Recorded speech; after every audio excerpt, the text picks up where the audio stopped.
sight right now, but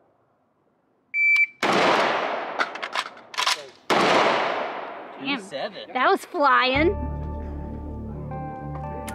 Baby's shooting Misha today. Put my chamber flag in there. It belongs to me today. What's his time?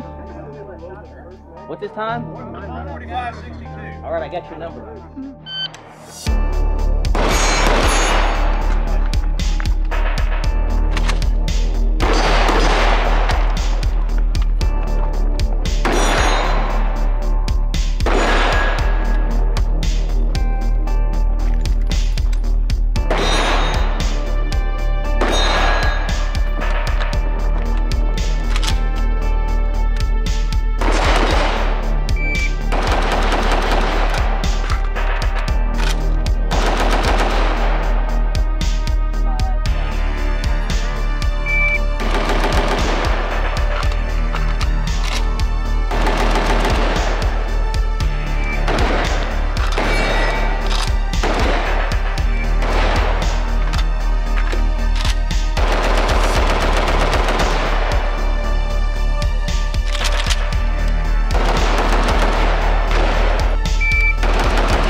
Hey everybody, welcome back to the channel. Today we have a gun update video. This is an AK that's ever changing on the channel. This is actually Rachel's AK, and a lot of you have been a little upset because it seems like every time we do an update on this gun, it's just a paint job.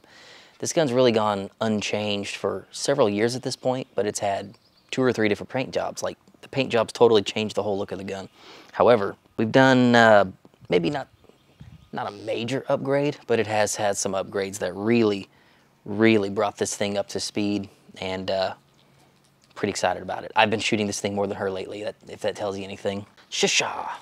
So this is Misha. Props to Misha Co. Rachel actually named her gun after him.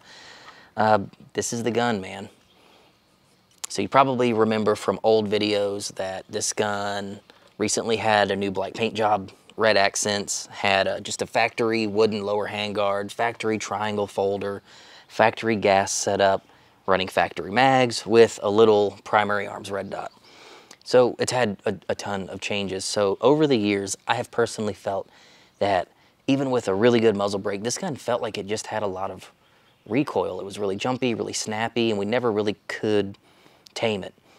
Ultimately, the gun was just a little overgassed. So we put a K&S piston in there, and like night and day difference, totally fixed the problem. We have found that running this gun totally closed on the piston was enough to tame the recoil. And sometimes you're gonna run into that. If you put a K&S in your AK, you might find that simply just putting it in without opening it at all made it shoot softer, and that's totally normal.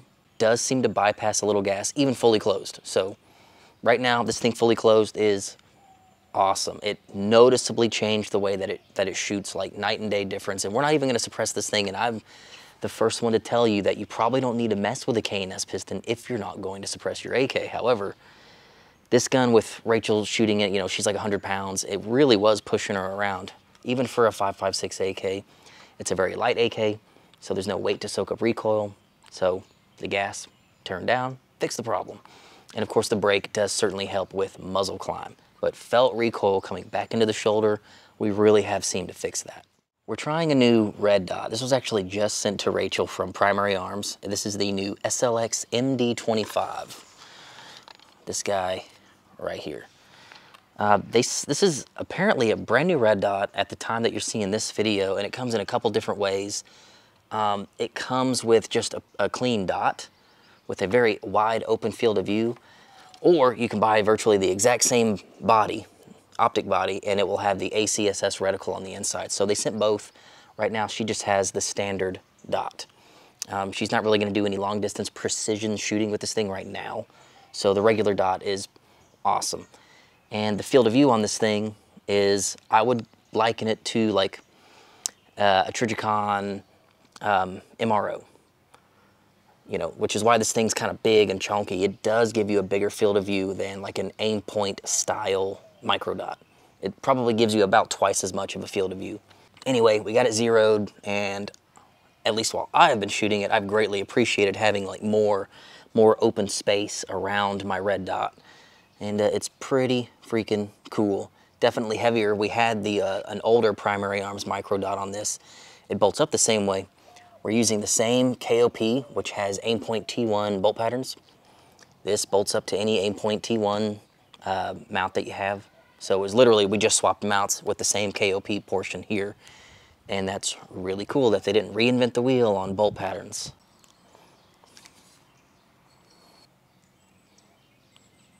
So that's kind of what I'm seeing there. I've got it turned up all the way so you can see it, but it's a bit sharper in person. Cameras just don't do a very good job at picking up red dots. To the meat and potatoes, we have two really big changes. Now you know that we've done the gas. We have some different glass on here. We've changed the stock out completely. This is a brand new stock from Jmac. Really no different from the regular triangle folder that they've been selling. However, the big difference here is now they are finally adding rubber to a lot of their stocks, which to me was a big upgrade. I think that was the one thing their stocks were lacking in the past. I do love their stocks, but I really think they needed rubber. People kept saying it and they put it on there, so kudos to them. We've been running this gun quite a bit lately, and just that one thing, having rubber back here, doing reloads, keeping the gun stationary, tucked in your shoulder pocket, is really nice.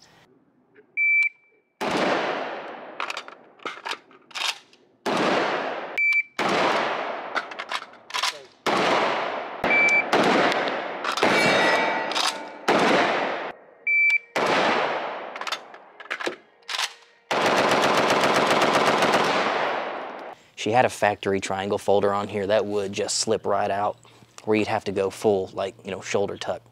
Now, that ain't slipping. Stab it, mag out, mag in, go about your business, and it will definitely hold all the weight of the gun in your shoulder pocket. Love that little addition.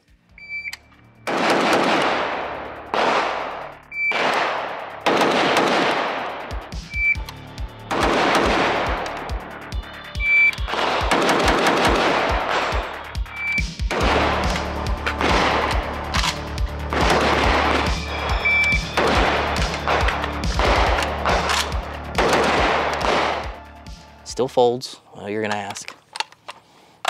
Jmac stocks don't lock in place, at least this one won't. So if you leave it alone, that's where it is, but as far as like stowing it, you'll be able to put it in smaller gun cases or whatever it is that you want to do with a folding stock. It does pop right into place quite easy. Up front, we have a big one. This is the brand new Jmac lower handguard. Pretty freaking cool, man. Gives you M-lock on the sides, on the bottom. It's kind of a sexy looking thing.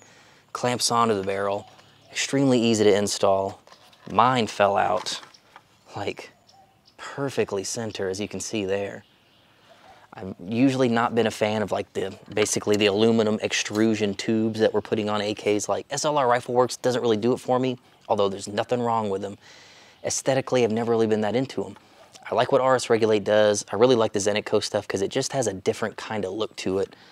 And this rail kind of does it for me, man. Very clean, very thin, very sleek. I like that there's no like mandatory Picatinny on there that you're just stuck with. It's totally smooth. It's got nice designs on it. Looks really cool with the Jmac forward grip. They do sell these things with the railed uppers that replaces your gas tube. I'll put a picture of that up here. I've got it. But I wanted to keep this thing, and Rachel really agreed. She wanted some wood on this. And when we put that on here, the only wood that was left was the grip, and it looked a little out of place. So with the wood grip and the wood on the gas tube, kind of balanced it out where it wasn't too much modern stuff on an older gun, and gave it like a really nice, you know, meeting of the worlds. A little bit of modern, a little bit of retro, super cool. And we have really, really grown to really like this this setup with the new stock and the new handguard. We have been ripping this thing. Shot it at a match today, did a bunch of 1-to-1s, a bunch of reloads, just a bunch of speed shooting, and Rachel was ripping and tearing with this thing. She She seems to really dig the upgrades. Rachel's gun is becoming one of my favorite guns to shoot right now. Now that the recoil's under control, it's a bit more modular now. I love the new stock. That new handguard really lets you stretch out, and I couldn't be happier with it, honestly. I'm super, super excited with how it turned out. More to come on this thing, but we're gonna show you some shooting to close off this video, but there's just an update on Rachel's now modern AK called Misha. So let me know, do you like these upgrades? Do you not like them? Do you want me to elaborate? If you do, let me know what your questions are below. I'll try to answer them as best I can. Go check out Jmac Customs for some of this new stuff. Thank you to K&S Precision for always helping us out with gas pistons. Thank you AMRU for providing some of these base plates. They've worked out 100% on any gun we've ever tried them on. They're awesome. Anyway, guys, go check out Third Pin Threads. You want to help out the channel. We don't do Patreon. We don't sell you razors for your ball sacks. Lethal Weapons Texas is right around the corner if you want to shoot a retro match. Link to tickets is down below. Thanks, Sons of Liberty, for helping us put that on, and we'll see you guys next time.